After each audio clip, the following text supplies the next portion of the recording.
L'avantage de la note mentale, c'est qu'elle met la tendance discursive de notre esprit, qui est de toute façon présente, au service de la méditation. Et par moments, cette technique peut paraître ingrate, parce qu'on n'est pas dans la simple observation, il y a quand même un élément où on dit quelque chose en observant. Elle est moins légère et aérienne que des moments méditatifs qu'on peut avoir, où on se sent simplement complètement avec la respiration, ou simplement complètement dans l'observation. Mais pour fortifier notre capacité à rester dans l'instant présent de façon continue, de façon durable, c'est une technique très intéressante. Et j'aimerais vous proposer de méditer dans cet esprit-là pour la période de méditation assise et de jouer le jeu, c'est-à-dire que même si ça vous attire plus ou moins, cette manière de faire, pour la durée de cette méditation, de l'appliquer strictement et de voir ce que ça vous permet d'observer. Pour la respiration, au moment où vous sentez l'inspiration, ça peut être lever ou inspire, que vous dites intérieurement.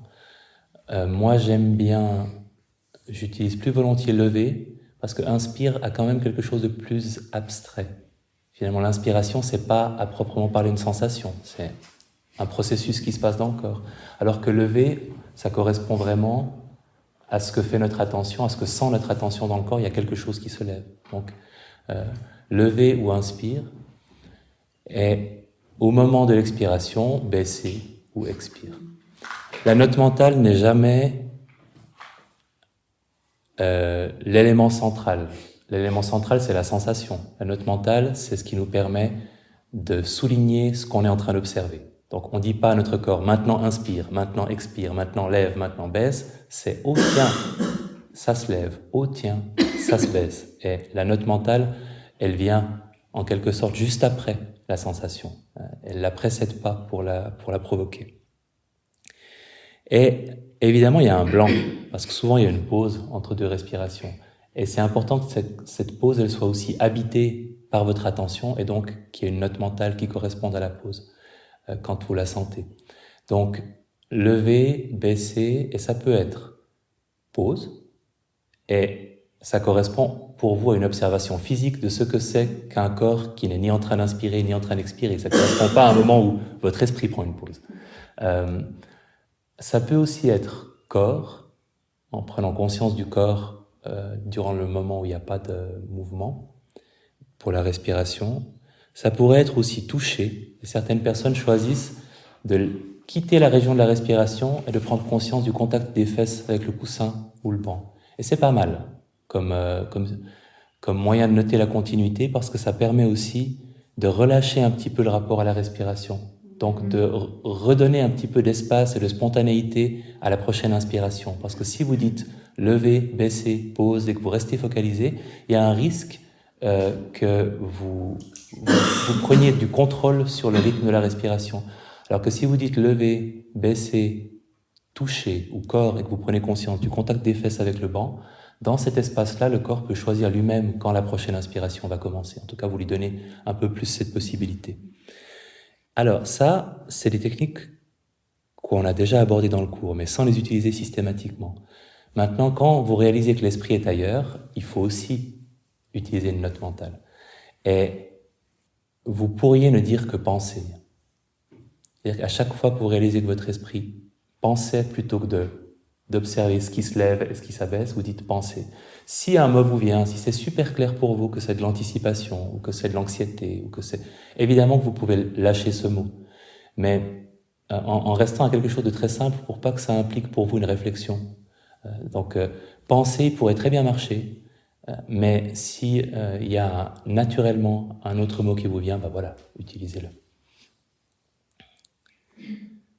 Ensuite, on va faire ça pendant une bonne partie de la méditation. Et à un moment, je vous proposerai d'ouvrir votre attention à tout ce qui constitue votre expérience. Et là, vous aurez le choix, si vous préférez rester avec la respiration, de le faire. Mais si vous ouvrez votre attention à toute votre expérience, à ce moment-là, aussi pour des raisons de simplicité, vous pourriez en rester à 6 notes mentales, dont probablement vous n'en utiliserez que 3 ou 4. C'est-à-dire sensation pour une sensation, son, image si vous êtes focalisé tout à coup sur ce que voient vos yeux fermés, sensation, son, image, odeur, goût, rarement utilisé, mais ça peut arriver, et pensée. Vous avez les 6 sens méditatifs, les 6 possibilités, les 6 catégories d'événements qui peuvent se produire dans le champ de l'attention, et vous pouvez simplement vous contenter d'utiliser une de ces 6 possibilités. Si quelque chose de plus précis, une fois encore, vous vient, pourquoi ne pas l'utiliser aussi? Mais c'est une manière de se simplifier la vie, d'avoir comme base ces 6 possibilités-là. Et d'observer, quand c'est un son qui prend la place centrale, vous dites son, et parfois vous ferez un choix, parce qu'en fait vous aurez affaire à plusieurs choses différentes dans le champ de votre attention.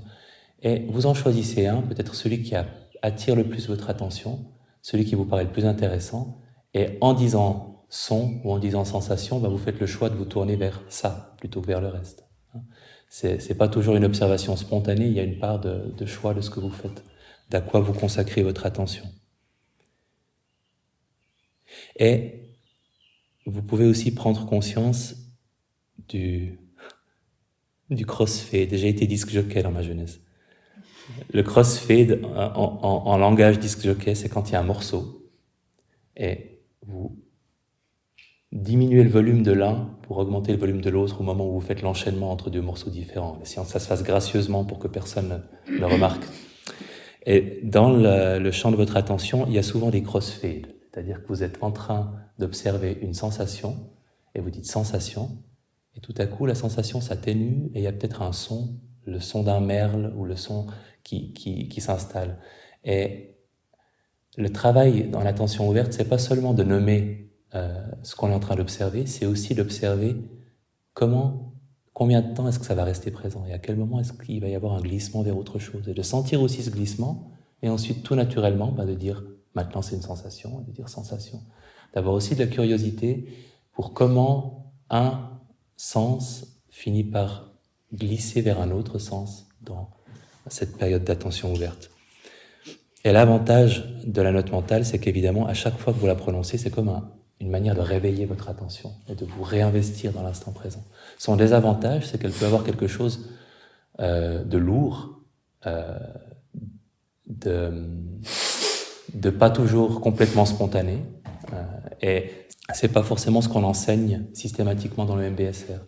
Mais comme outil d'investigation de ce qui se passe en soi, ça peut être vraiment très riche de le faire. Donc je vous propose de le faire de façon aussi pure que possible durant cette méditation et de voir ce que ça vous apporte.